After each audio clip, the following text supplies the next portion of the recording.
Okay, we're going to get started on this charcoal drawing. We're using our drawing paper. Please don't use your sketch paper. You'll want to use your drawing paper to get a nice texture. Your sketch paper is not as robust as your drawing paper. Remember to fold along that crease in order to get a good tear out of that. I'm going to be using my paper upright, so I want to make sure to tape it on my board in an upright way. Although since you're working at home and you can put it on your table, you can always turn it around. You might find it easier than working on your horse. All of the charcoal won't end up in your lap. Okay, the supplies we're going to use. So you have a leather chamois. You can tell my leather chamois have been used. That's almost completely black. You're going to be using erasers. You'll have a kneaded eraser. I also have a regular white eraser. Your smudgy. Your charcoal pencil is only going to be used at the very end for details. You won't be using it for the main body. All right, it's too sharp. It's just for fine little details. So put that aside for now. You'll be using charcoal sticks. Yours may be a little bit bigger or smaller. It doesn't matter. You'll notice all mine are broken. That's because they're much easier to use this way. So feel free to break them, or if your package came broken, great. To begin with, we're going to start putting some marks on our paper.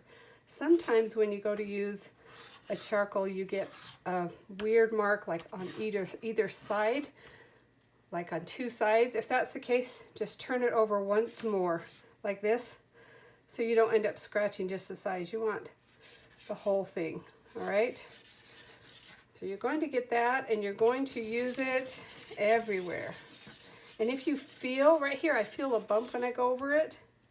I think there's something below that.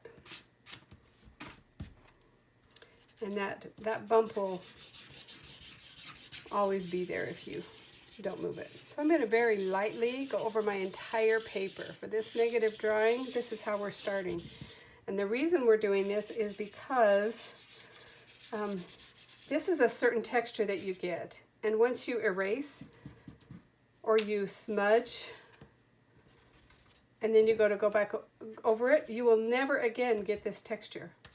But if we go over our entire paper and then we smudge our entire paper, we will end up with a texture that we can come back to. And we're not trying to get it black. We just want a nice mid-tone. And that's one reason, can you see some of the marks are showing? So some of these are a little bit more hard than others, and they might scratch. So you try to get your soft one to start this with. And if you get a little bit of scratch, don't worry about it. Just keep going. Just take that as part of the learning process, and you'll know what you want to do next time, or if you want to get different charcoal, or if you just need to use it a little bit differently, or maybe take a scratch paper and try it on the scratch paper first to get rid of any hard edges that might be there. Okay, this whole thing is toned now, and I can feel a couple of bumps underneath there, right here and here, that I'm going to get rid of, and we are ready to go.